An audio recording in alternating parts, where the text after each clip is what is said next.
Hello sir, காசு கொடுத்துட்டு போங்க. காசா? என்னது? சார் காசு சார். என்ன காசுமா?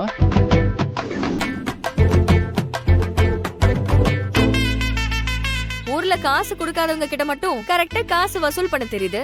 வண்டியில வந்ததுக்கு காசு கொடுக்க தெரியாதா? இவ்வளோ நடந்தும் உன் திமிரு குறைய மாட்டேங்குது. இது திமிரு இல்ல சார், தன்மானம். விட்டு கொடுக்க முடியாது. எவ்வளோ? ஏய், தன்மானம்லாம் விலைக்கு வாங்க முடியாது.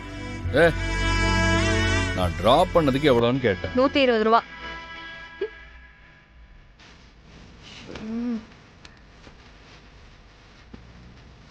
என்கிட்ட சேஞ்ச் இல்ல, சில்லறையா கொடுங்க. ஹேய், அது உன்னோட பிரச்சனை. கஸ்டமரை ஏத்துறப்ப அவங்களுக்கு கொடுக்கறதுக்கு சேஞ்ச் வச்சிருக்கணும்னு தெரியாதா? இருந்த சேஞ்சை இப்பதான் கொடுத்தேன். நீங்க 120 ரூபா யூபிஐல அனுப்புங்க. அதெல்லாம் என்கிட்ட இல்லை. இந்தா காசை பிடி. இப்பெல்லாம் பூக்கடையிலே டிஜிட்டல் பே வாங்குறாங்க. நீங்க என்னடானா 2025லயும் கையில காசை நீட்டுறீங்க. என்கிட்ட 500 ரூபாய்க்கு சில்லறை இல்ல. ஹேய், உன்னை பார்த்தாலும் பாவமாக தான் இருக்கு. நீயும் 5க்கும் 10க்கும் தானே பைக் ஓட்டிகிட்டு இருக்க. அதனால மீதியை நான் டிப்ஸ் கொடுத்தா தான் நினச்சி நீயே வச்சுக்க. ஓ.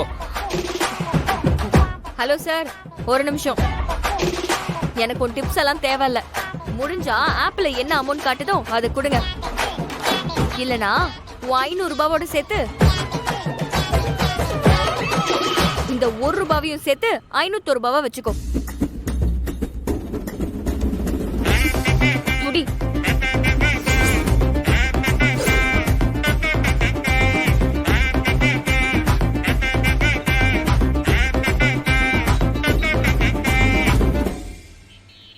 அடுத்தவங்க காசை அடிச்சு புடுங்குற நீயே பாக்கெட்ல வெறும் 500 ரூபாவை வச்சுக்கிட்டு சில்லறை இல்லாம அவஸ்தைப்படுற. அதனால இந்த காசை நான் உனக்கு சும்மா தரதா நினைச்சு இத நீயே வச்சுக்கோ. உனக்கு தான் தேவைப்படும்.